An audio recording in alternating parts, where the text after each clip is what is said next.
When news broke of the Rolls-Royce crash in Sydney, the spotlight immediately shifted to the mysterious young woman behind the wheel. But in the shadows of that frenzy lay another story, the story of the man whose life was nearly destroyed. His name is George Plassaras, a quiet professional who spent years serving others with loyalty and discretion. He was no ordinary victim. His injuries, his resilience, and his connection to one of Australia's most powerful media figures transformed him into the silent core of this scandal. Stay with us and subscribe for more investigations that reveal the truth behind the headlines. George Plassaras was not the kind of man who usually drew headlines. For years he worked quietly, driving one of Australia's most recognizable media personalities through the chaos of Sydney's streets. His life defined not by celebrity, but by reliability. To those who knew him best, he was the man who never failed to show up, who kept schedules running smoothly, and who took pride in doing a job most people would overlook. Yet in late July, his name was suddenly thrown into the public spotlight, not for anything he had chosen, but because of a violent collision that left him clinging to life. On the night of July 26th, Plassaras was behind the wheel of a Mercedes van, performing the work he had done countless times before. He was driving as part of his duties with Dakota Limousines, the company trusted by some of Australia's most high-profile figures, including his longtime client Kyle Sandilands. That night, his routine ended in devastation when a Tiffany-blue Rolls-Royce Cullinan crossed the center line of New South Head Road in Rose Bay and plowed directly into his vehicle. The Rolls-Royce belonged to 23-year-old Yang Lanlan, who would later be accused of driving under the influence and refusing to take a breathalyzer test. For George, the crash was catastrophic. First responders arriving at the scene described a horrifying sight. Plassaras was pinned inside the wrecked Mercedes, his body broken in multiple places. Paramedics worked frantically for nearly half an hour to free him from the twisted metal. His injuries were so extensive that even seasoned rescuers remarked on the severity. He suffered fractures to both femurs, a shattered pelvis, broken ribs, damage to his spine, and serious internal trauma, including a ruptured spleen and diaphragm. It was the kind of injury list doctors normally associate with industrial accidents or falls from great heights. For George, it was the sudden, brutal end to what had been an ordinary night on the job. He was rushed to St. Vincent's Hospital, where surgeons began the long process of trying to stabilize him. Operations were carried out to address the immediate threats to his life, but doctors made clear that the road to recovery would be long and uncertain. For weeks he remained in critical condition, with each day bringing a new round of challenges. Family and friends were left to wait for updates, clinging to small signs of improvement. What struck many people, though, was George's composure even in the midst of chaos. Paramedics later recounted that as he was being loaded into the ambulance, his first concern was not for himself, but for his employer. He asked for his phone, worried about whether Kyle Sandilands' schedule would be affected, showing a level of dedication that spoke volumes about his character. Sandilands himself later praised him as the best employee I've ever had, a man whose sense of duty never wavered even in a moment of immense personal pain. For years, George had existed in the background of celebrity culture, the quiet figure behind the wheel who made it possible for someone else to live in the spotlight. The public rarely thinks about the chauffeurs, the assistants, and the workers who keep high-profile lives in motion. But now, because of one devastating crash, his name and his face were thrust forward, and people began to see him not just as a driver, but as a man whose life had been violently interrupted. What is known about him outside of his role is limited, but it is clear he was more than just a driver. At 52 years old, he had built a reputation for loyalty, professionalism, and discretion. He wasn't a man who sought attention, but the very nature of his work demanded trust, and he earned it. Clients like Sandilands placed their schedules, their safety, and sometimes even their private lives in his hands. That kind of role requires a person of steady character, and by all accounts, George embodied that. The tragedy of his injuries lies not only in the physical pain he endured, but also in the disruption of a life built on routine and responsibility. He was a man who thrived in structure, who took pride in serving others, and suddenly that was stripped away. In its place came hospital beds, surgeries, and an uncertain future. The accident turned him from the steady hand, guiding others, into someone who himself needed constant care. For his family, friends, and colleagues, it was a cruel reversal that underscored how quickly ordinary lives can be shattered. As his story spread, it became clear that George Plassaras was not an anonymous victim. He was a man whose quiet dedication had touched those around him, whose injuries symbolized the real human cost of a crash that was otherwise dominated by headlines about wealth, privilege, and mystery. While much of the attention centered on Yang Lanlan and the speculation about her background, George's suffering reminded the public that at the heart of this case was not just scandal, but a man whose life had been torn apart in an instant.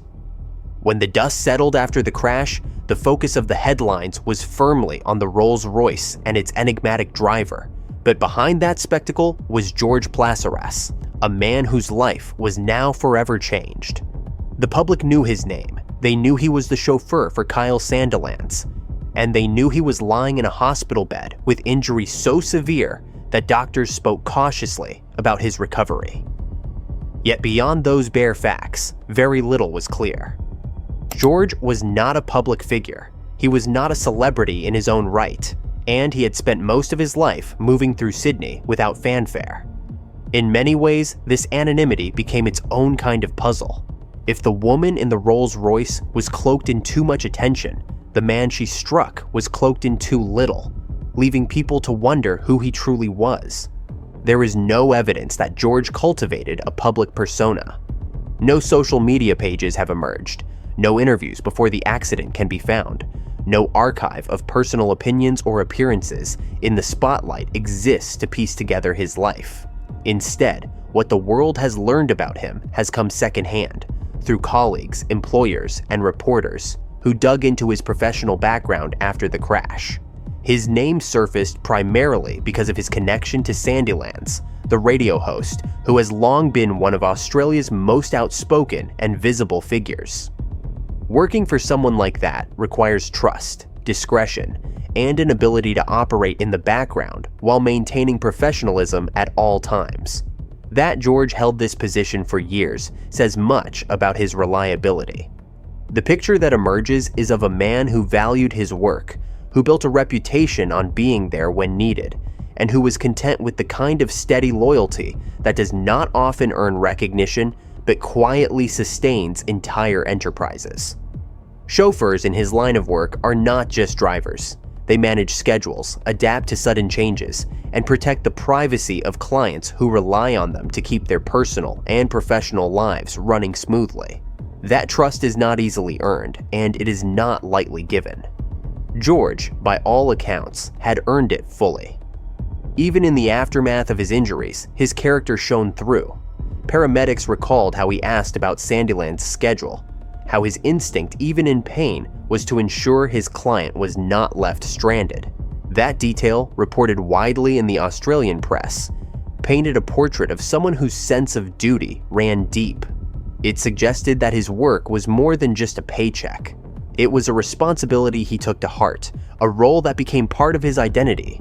At the same time, the lack of detail about his private life created space for speculation. Some wondered about his family, his background, what had led him into this profession, and what life looked like for him outside the driver's seat. Unlike the endless conjecture surrounding Yang Lanlan, there was no swirl of conspiracy theories about George. Instead, there was a kind of respectful silence, a recognition that he was a man caught in extraordinary circumstances, who had not sought attention and did not deserve intrusion. The only facts released were those tied directly to the crash and his medical condition, and perhaps that was fitting. His story, after all, was not one of mystery, but of quiet dedication. It also highlighted a striking contrast. On one side was Yang, the wealthy young woman with supercars, couture fashion, and layers of secrecy. On the other side was George, the working man whose job was to support someone else's fame. The imbalance was glaring. While the media spotlight dissected Yang's every move, George's life was reduced to fragments. This imbalance reflected not only the way stories are told, but also how society values spectacle over substance. Yet for those who looked closer, George's story carried its own weight, because it reminded people that behind the sensational headlines were real lives, real pain, and real families. The public's perception of him became shaped by this contrast. He was the everyman thrust into a situation beyond his control, the one who paid the heaviest price for someone else's recklessness. His injuries were not just numbers on a medical chart. They represented months, perhaps years, of struggle, rehabilitation, and lost opportunities. And yet he remained, in the eyes of those who knew him, the same steady man who had always done his job with quiet pride. There is no evidence to suggest he lived a double life, no secret fortune, no political ties. What is known is simpler, but no less important. He was a professional who carried out his duties with care, a man whose reliability earned him respect, and a person whose sudden suffering revealed just how invisible such figures often are until tragedy strikes. In telling his story, the focus shifts away from speculation and back to the human cost of that night in Rose Bay. George Plassaras may not have sought recognition, but through the ordeal he has endured, he has come to embody the quiet dignity of those whose lives support others without ever asking for the spotlight. The story of George Plassaras matters not only because of the devastating injuries he suffered, but because of what his experience reveals about the way justice and attention operate when wealth and power are involved. The Sydney crash became international news almost immediately, yet the focus was overwhelmingly on the woman behind the Rolls-Royce. Her wealth, her mysterious background, and the theories about her lineage drew nearly all the oxygen from the room. In the shadow of that spectacle was George, a man who had done nothing wrong and whose life was altered in the most brutal way. His presence in the story is a reminder that while scandal captivates, it is the victims who carry the weight of consequences long after the headlines fade.